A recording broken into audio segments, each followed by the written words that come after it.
Kung narito ka ngayon, malinaw na nais mong maunawaan kung ano talaga ang bumibihag sa puso ng isang babae. Ang paglalakbay na ito ay isa na maraming nagsasagawa, naghahanap ng mga mailap na sangkap na nagpapasiklab sa mahiwagang kislap sa mga relasyon. Ipinakikita natin ang isang mahalagang katotohanan. Ang atraksyon ay hindi lamang batay sa pisikal na anyo o sa isang ideal na pangangatawan. Sa katotohanan, ang mga mababaw na katangiang ito ay madalas na kumukupas kumpara sa mas malalim, mas makabuluhang aspeto ng emosyonal na koneksyon.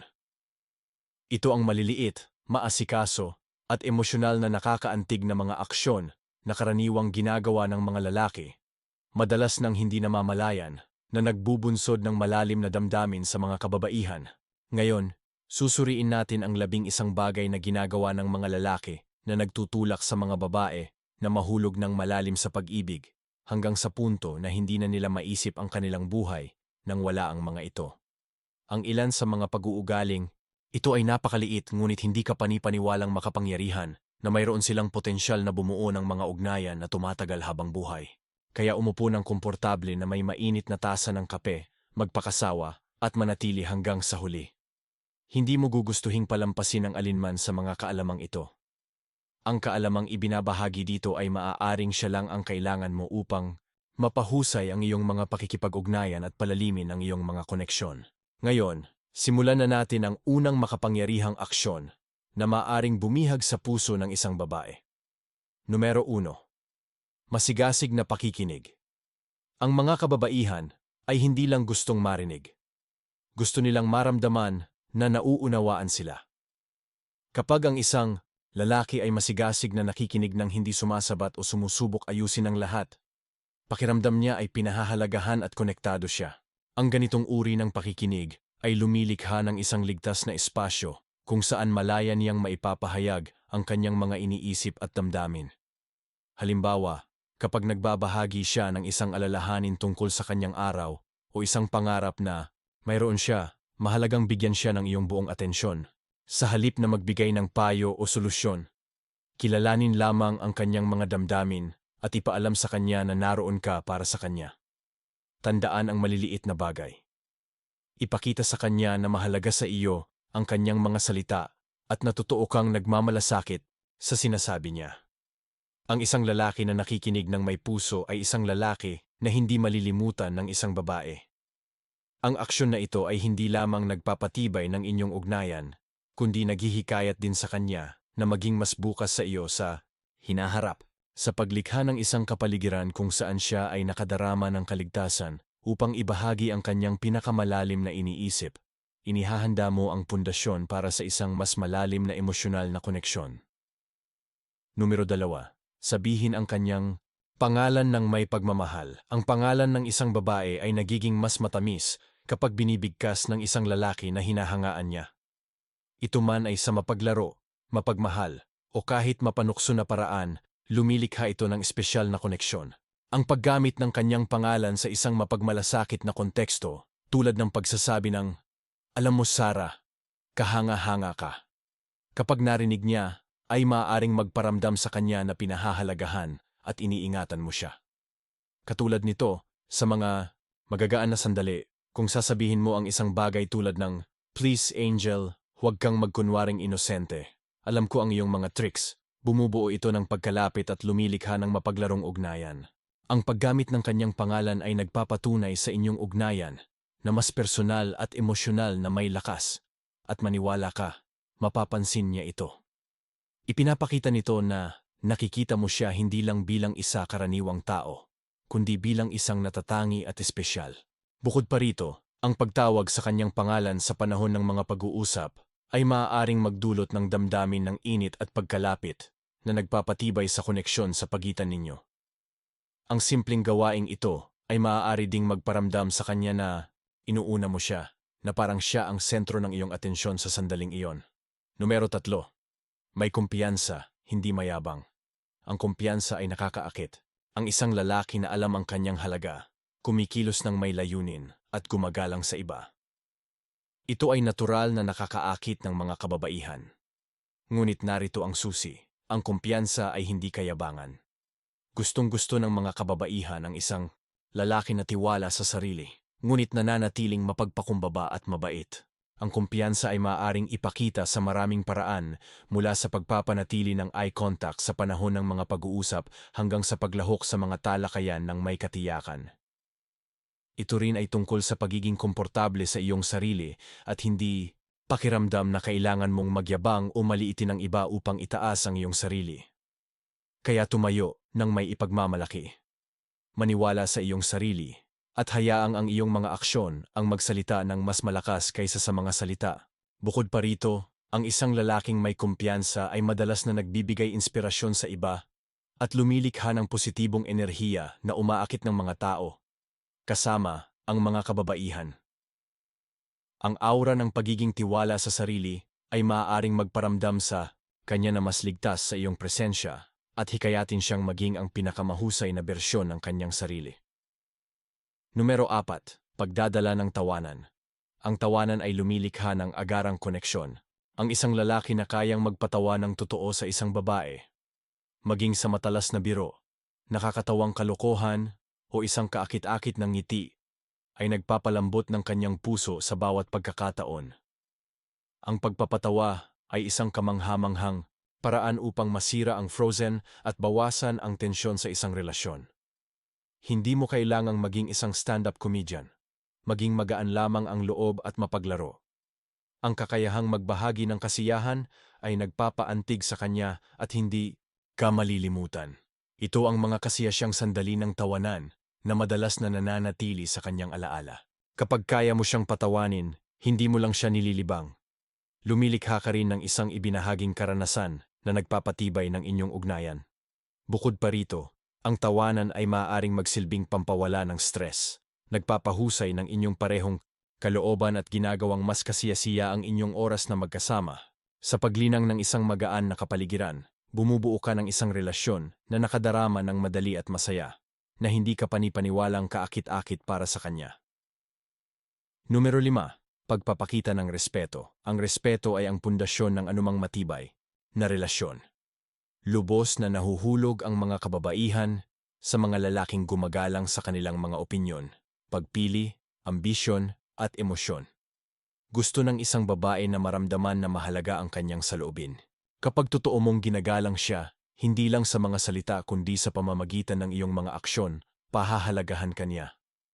Nangangahulugan ito ng pagpapahalaga sa kanyang mga iniisip sa panahon ng mga talakayan, pagsuporta sa kanyang mga desisyon, at pag-unawa sa kanyang mga hangganan. Halimbawa, kung ipahayag niya ang pagnanais na magkaroon ng isang partikular na karera, magpakita ng sigasig at paghihikayat. Ang paggalang na ito ay nagtataguyod ng tiwala at nagpapalalim ng inyong emosyonal na koneksyon. Bukod pa rito, ang pagpapakita ng respeto sa maliliit na pang-araw-araw na interaksyon, tulad ng aktibong pakikinig o pagsasaalang-alang sa kanyang damdamin, ay nagpapatibay sa iyong pangako sa relasyon. Ang patuloy na pagpapatunay na ito ay maaaring lumikha ng isang kapaligiran kung saan siya ay nakadarama ng kapangyarihan at pagpapahalaga, na lalong nagpapatibay sa inyong relasyon. Numero 6. Pagbibigay sa kanya ng space ng hindi lumalayo, nauunawaan, ng isang matured at may kumpiyansa na lalaki na kung minsan ay nangangailangan ng space ang mga kababaihan. Hindi ito tungkol sa kanya. Ito ay tungkol din sa iyo. Kapag binibigyan mo siya ng kalayaan na huminga, mamiss ka, at iproseso ang kanyang mga iniisip, babalik siya sa iyo ng mas malakas. Nangangahulugan ito ng paggalang sa kanyang pangangailangan para sa personal na oras o kalayaan, ito man ay pagpursigi ng kanyang mga libangan o paggugol ng oras kasama ang mga kaibigan. Mahalaga na huwag itong personalin. Sa halip, tingnan ito bilang isang pagkakataon para sa inyong dalawa na lumago ng individual. Kapag napagtanto ng isang babae na maaari siyang magkaroon ng kanyang kalayaan at ng isang mapagmahal, sumusuportang lalaki, mas pipigilan kanya ng mahigpit. Ito ay isang magandang balanse na nagpapatibay sa ugnayan sa pagitan ninyo. Bukod pa rito, ang pagpayag sa espasyo ay nagpapakita na pinagkakatiwalaan mo siya at ginagalang mo ang kanyang desisyon na maaaring magpalalim ng kanyang pagmamahal sa iyo. Kapag nakadarama siya ng kaligtasan sa kanyang kalayaan, mas malamang napahalagahan niya ang oras na ginugol ng magkasama at inaasahan ang inyong mga sandali bilang magkasintahan. Numero 7. pagsuporta sa kanyang mga pangarap. Isipin mo ang pagsasabi ng iyong pinakamalaking pangarap sa isang tao. At sa halip na pagdudahan kanila, titingnan kanila sa mata at sasabihin, naniniwala ako sa iyo. Alam kong magagawa mo yan. Nararamdaman mo ba kung gaano ito makapangyarihan? Lubos na nahuhulog ang mga kababaihan sa mga lalaking naghihikayat sa kanila. Nagaangat sa kanila at naninindigan sa kanila sa pamamagitan ng kanilang mga tagumpay at pakikibaka. Ito ay maaaring mga hulugan ng pagdiriwang ng kanyang mga tagumpay, malaki man o maliit, o pagiging kanyang tagapakinig sa panahon ng kanyang mga suliranin. Kung ikaw ang magiging lalaking iyon, ay tiyak na mamahalin kaniya magpakailanman. Ito, ang paghihikayat at paniniwala na ipinapakita mo sa kanyang mga adhikain na maaaring lumikha ng isang pangmatagalang emosyonal na koneksyon. Bukod pa rito, ang aktibong paglahok sa kanyang mga pangarap, ito man ay pagtulong sa kanya sa pag-iisip ng mga ideya o pagsama sa kanya sa mga aktibidad na may kaugnayan sa kanyang mga layunin, ay nagpapakita ng iyong pangako sa kanyang kaligayahan.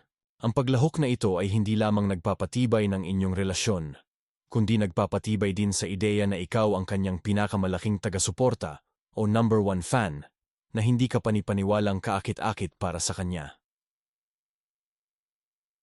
Numero 8. Paglikha ng nakakatawa at hindi malilimutang sandali.